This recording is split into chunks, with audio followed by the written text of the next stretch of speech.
வணக்கம் ஃப்ரெண்ட்ஸ், இன்னைக்கு நாம பருப்பு தோசை எப்படி செய்யறதுன்றத பத்தி பார்க்கலாம் வாங்க. 400 கிராம் நான் அரிசி எடுத்திருக்கேன். அது 50 கிராம் உளுந்து, 2 ஸ்பூன் வெந்தயம், இது மூணுத்தையும் நல்லா வாஷ் பண்ணிட்டு 2 hours நல்லா ஊற விட்டுடுங்க. அதே மாதிரி 100 கிராம் கடலைப்பருப்பு, 100 கிராம் தோரம்பருப்பு எடுத்திருக்கேன். இது ரெண்டுத்தையுமே நல்லா வாஷ் பண்ணிட்டு அதுவும் ஒரு 2 hours நல்லா ஊற விட்டுடுங்க. 2 hours later. அரிசியை நல்லா கிரைண்டர்ல போட்டு இல்ல மிக்சியில போட்டு அரைச்சி எடுத்துக்கோங்க. இது கொரப்பா கொஞ்சம் அரைச்சி எடுத்துக்கோங்க. இது ரொம்ப நைஸாலாம் அரைக்க வேண்டாம். அதே மாதிரி கடலைப்பருப்பு தோரம் பருப்பையும் மிக்சி ஜாரில் போட்டு அரைச்சி எடுத்துக்கோங்க. அது கூடவே சால்ட்டும் 4 மிளகாய் போட்டிருக்கேன். உங்களுக்கு காரம் கொஞ்சம் அதிகமாக வேணும்னா அதிகமாக நீங்கள் போட்டுக்கோங்க. நான் சீரகம் போட்டு அரைக்க போகிறேன். நீங்கள் சோம்பு போட்டு கூட அரைக்கலாம். சோம்பு போட்டால் இன்னும் நல்லாயிருக்கும். நான் சீரகம் இதில் போட்டு அரைக்க போகிறேன். ஸ்டவ் ஆன் பண்ணிவிட்டு ஒரு கடாய் இதில் வச்சுடுங்க. நல்லா வதங்கிடுச்சு. இதை அப்படியே இந்த மாவில் சேர்த்துக்கோங்க.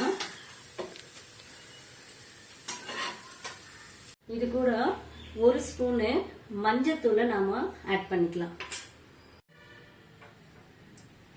ஸ்டவ் ஆன் பண்ணிட்டு தோசை தவா வச்சுட்டோம்.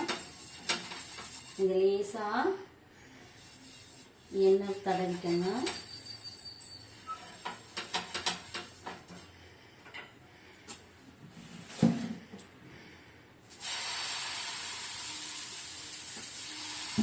தினமும் நாம இட்லி தோசை இதெல்லாம் சாப்பிட்டு இருக்கோம். ஆனால் வித்தியாசமா இந்த பருப்பு தோசையை நம்ம செஞ்சு சாப்பிட்டோம்னா ரொம்ப நல்லா இருக்கும். கொஞ்சம் டிஃப்ரெண்டா இருக்கும். டேஸ்டும் ரொம்ப நல்லா இருக்கும். நல்லா வெந்திருக்கான்னு பார்க்கலாம். இது நல்லா அடை மாதிரி வருது தோசை.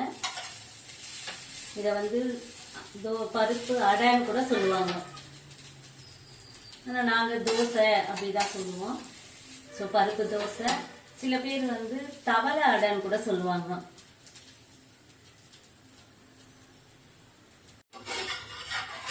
பருப்பு தோசை ரெடி ஆயிடுச்சு. இதுக்கு நாம தொட்டுக்கிறதுக்காக தேங்காய் சட்னி அல்லது தக்காளி தொக்கு இருந்தா கூட ரொம்ப நல்லா இருக்கும். ஆனா நான் பருப்பு பொடி, அதாவது இட்லி பொடின்னு சொல்றோம் இல்லைங்களா, அது நானே இதுக்கு தொட்டுக்கிறதுக்கு இதை தொட்டு சாப்பிடும்போது ரொம்பவே டேஸ்டா இருக்கும்.